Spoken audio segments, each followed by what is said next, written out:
Hello, America. I'm Mark Levin, and this is Life, Liberty, and Levin Saturday. It's good to be back. I've been gone several weeks. All kinds of cool stuff going on, but here we are. I want an opportunity to address Zohran Mamdani, but even the broader issue of communism and Islamism. I do not feel that we are engaging this properly, and it needs to be engaged, it needs to be exposed, and it needs to be crushed. First, I want you to listen just for about a minute to Zohran Mamdani. He gave his speech before July 4th. He wanted to make sure everybody knew how much he hated America, how bad America is, and I want to address him and address him very strongly. Go. As we mark 250 years, what do we see? We see a city of contradictions within a nation of contradictions. We see the wealthiest country in the history of the world, one where children go to sleep hungry while the world's first trillionaire hungers for more. We see monopolies that dominate every industry and oligarchs who buy elections. We see masked agents terrorizing our streets, eating food cooked by our undocumented neighbors before spiriting them away in unmarked vans. We see a nation whose immense wealth has been built by those with calloused, dirt-streaked hands, those who toil on factory floors and chisel into stone. And we see a nation that has allowed so much of that wealth to be held instead in the soft hands of a precious few. You each hold a special power, the power to determine what America means. The powerful have always known their answer. America, in their view, is an arena of supremacy, where only a select few are allowed freedom, where not all are created equal. America, if you ask them, becomes less the more people it welcomes. America, they will tell you, belongs only to those with the right accent or the right shade of skin. The rest of us, they insist, should be grateful for merely being allowed to visit. How small they are, how weak, how unoriginal.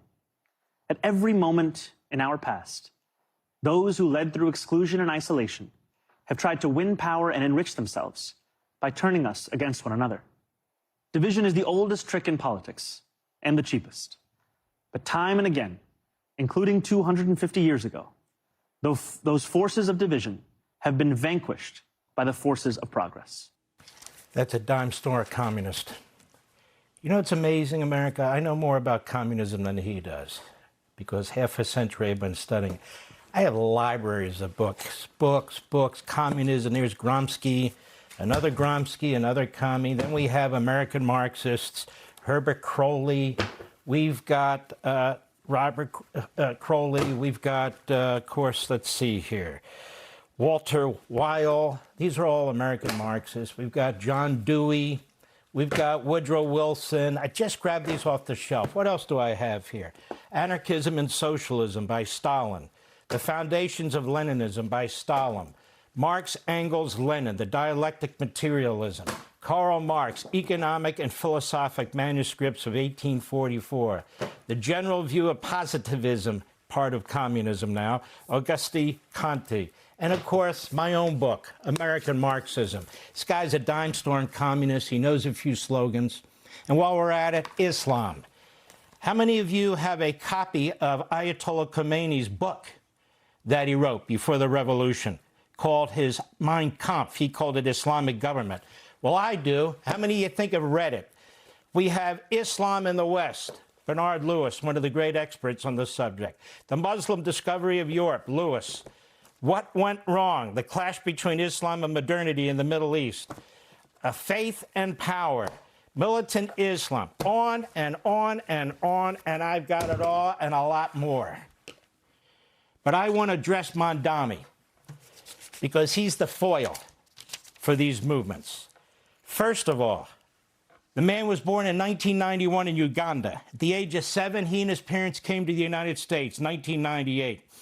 He became a naturalized citizen in 2018 at the age of 27 years old. He's, what, 35 years old now? Now, explain something to me. Why would you become a naturalized citizen in a country you hate? You heard all those libels that this man gave, and I will address them in a moment. To become a naturalized citizen, you don't just sit there and get a card and fill it out. It's a step-by-step process. You have to want to be a citizen. Your eligibility has to be determined. You got to turn in all kinds of documentation. You have to fill out a form N400, gather documents, file the documents, get responses to your documents. You have to attend a biometrics appointment. You have to complete interview processes, multiple test processes. And then at the end of all that, you have to take an oath to uphold and have allegiance to the United States. And that man did that. He's a dual citizen of Uganda and the United States. Ayn Rand had a famous quote once. She said, "There's really no difference between communism and socialism except in the means of achieving the same ultimate end." She said, "Communism proposes to enslave men by force, socialism by vote. It is merely the difference between murder and suicide." This man knows nothing about capitalism. What is capitalism? Anybody know? Who invented capitalism? Nobody. Capitalism is a spontaneous form of commerce. It's how people have been dealing with each other for thousands of years. And yet, communism is an invention. It's a defective ideology about humanity, about how commerce works, how politics works, and it's been imposed on human beings at a great cost. Mamdani is a Marxist Islamist propagandist. He's full of slogans and catchwords aimed at arousing jealousy and anger. He defines democracy and Americanism through the lens of Marxism. If we don't have a government-run national health care system, Medicare for all, which of course would destroy Medicare, even though 43% of the population is on some form of government-run health care, if we don't have free housing and rent controls, if we don't have free transportation, if we don't have free child care, free food, if we don't have absolute income inequality, if the government doesn't seize the wealth of the successful and their property, if we are a failed society due to capitalism, racism, and our founding by European white Christian colonists. Did I have that about right? So we are failed based on the ideology of the Marxist, not based on our own belief systems, because none of this is true. Mamdani rejects our Declaration of Independence. That's basically what he said, because it's incompatible with both Marxism and Islamism. It is based on Judeo-Christian values and the Enlightenment. The individual is said to be sovereign, not the government, and not a group of people, and not a Politburo in the government, not some kind of committee and so forth. We make the decisions for ourselves. Government doesn't make the decisions for the group. There are God-given rights, not government-given rights. There are eternal truths, not truths as some Marxist demagogue declares them to be. You have free will. Each individual is God's child. You could be successful if you try. You could be a failure if you choose to be a failure. You could be on the public dole. You could be a millionaire, a billionaire if you give it a shot. And the Declaration is about the consent of the governed, the people, we the sovereign. That's the focus on the individual. What is this democratic socialism? Socialism is the government controlling the means of production. There's nothing democratic about it. The only say the people have is when you elect these Marxists and these socialists, and after that, it's over. You have no say, none.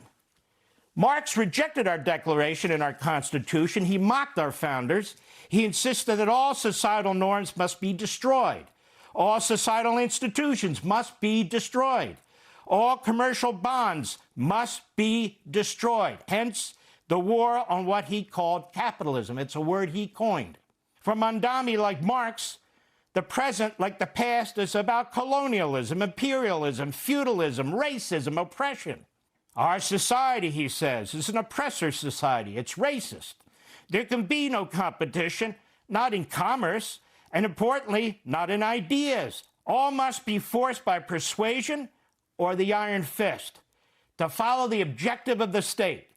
And that is a future workers' paradise, whether the workers like it or not, whether it's a paradise or not, where government itself is supposed to eventually disappear. Show me a communist regime where government disappears. Show me a communist regime that's a workers' paradise. Show me a communist regime that has affordability, whose shelves are full. Show me a communist regime where there's civil liberties. So this constant propaganda and demagoguery, characterizing the greatest nation on earth as the worst, attacking the most successful economic system as the worst, exploiting our historical imperfections to libel the greatest society since the existence of mankind, claims of uncontrolled racism in the most diverse and just nation on planet, which he went to great lengths to join, as did his millionaire communist parents. His family migrated to this country, brown-skinned Muslim Ugandans worth millions of dollars. We have no monopolies in America, none. We have large companies, small businesses, everything in between. We have no oligarchs in America, none. They exist in Marxist and fascist regimes. We have the largest and most successful middle class the world has ever known, the most patriotic and loyal middle class the world has ever known, which not only rejects communism, but loves capitalism and our country. Let's remind people of this workers' paradise that Mamdani and Sanders and the rest of the reprobates push, okay? Mao Zedong, in order to create a workers' paradise in China, he killed up to 70 million people. They still don't have a workers' paradise. Today, the Chinese government arbitrarily detains over 1 million Uyghurs, those are Muslims, and other Muslim minorities in internment camps.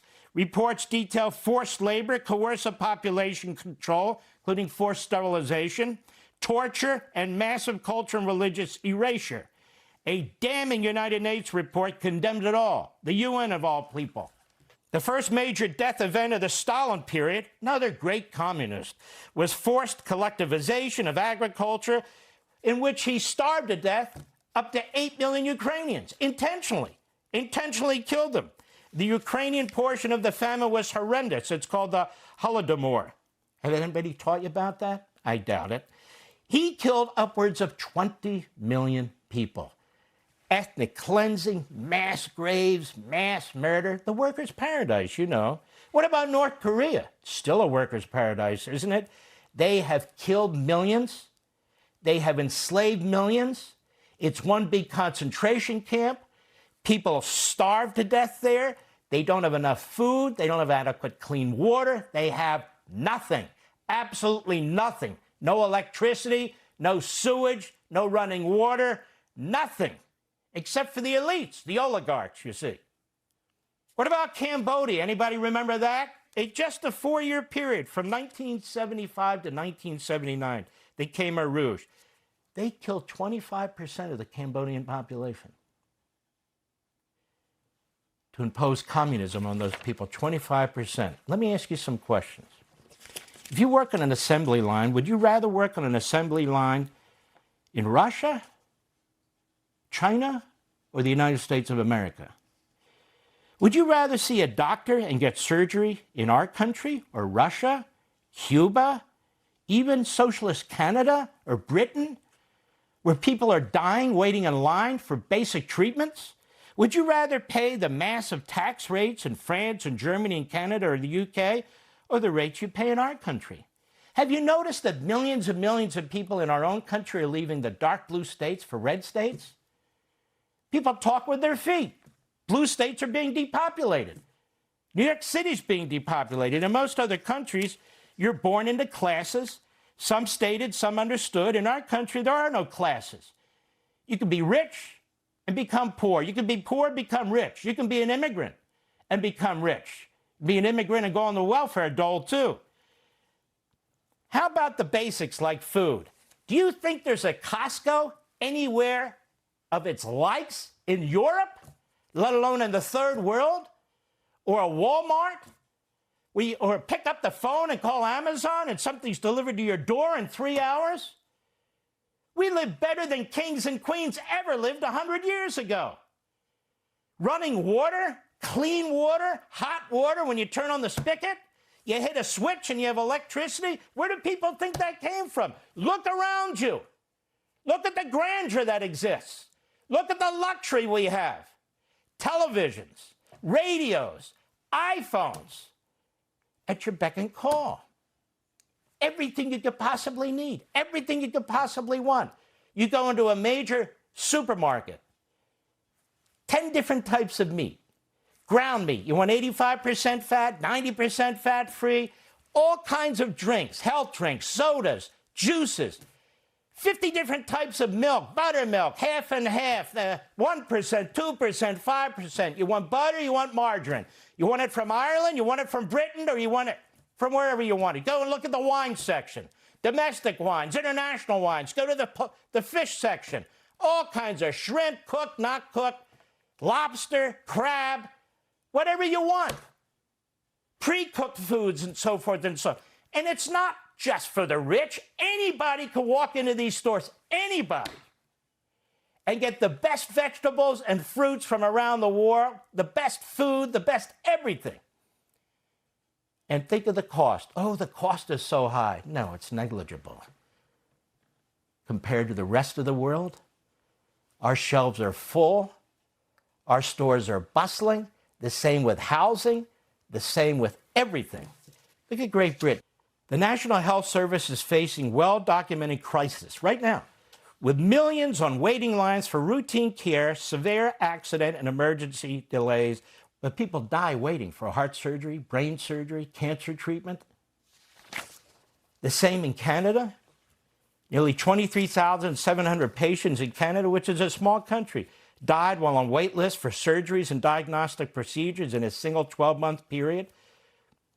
National median waiting time just to see a general practitioner, 28.6 weeks. That's like 7 months.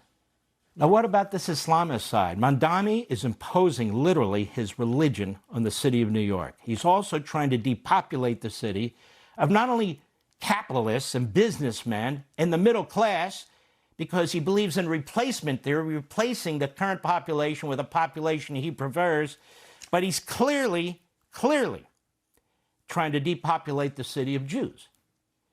He seeks to create his own kind of city, both economically and ethnically. Mamdani never condemns the slaughter of black Christians in Nigeria, the Sudan, the Congo, by Islamist terrorists. Why is that? Mamdani never condemns the enslavement of black Christians in Africa by Islamist terrorists. He never condemns the kidnapping and enslaving of Christian women and young girls by Islamist terrorists in Africa. Why is that? Mamdani never speaks out for the horribly abused Muslim women and young girls in Afghanistan by the Taliban, the Christians and other minorities being ethnically cleansed in Syria, or the Muslims being slaughtered by the Islamists in Yemen, or the Muslims in concentration camps in China who are being raped and tortured and murdered. Never says a word. Rape, torture, enslavement, slaughter. Not in our country, not in America, but in Africa, in the Middle East, in the Far East. And he says nothing. Like communists and Islamists, and he says nothing. No, he attacks Israel. He attacks it as the only Jewish state. But he doesn't attack those countries that are Muslim states. He doesn't attack those countries that are Arab states. He's singly focused on the Jews and the state of Israel because he's a Jew-hater, anti-Semite. Not a word about the scores of those other countries. Not a word. I can go on for hours, actually. We've got other things to do. But I'm sure I'll be returning to this in the future, because we cannot allow the Marxist Islamist axis to destroy our country from within. And I have barely touched the surface. Be sure to like and subscribe for all the Fox News latest on YouTube, and catch full shows streaming now on Fox One.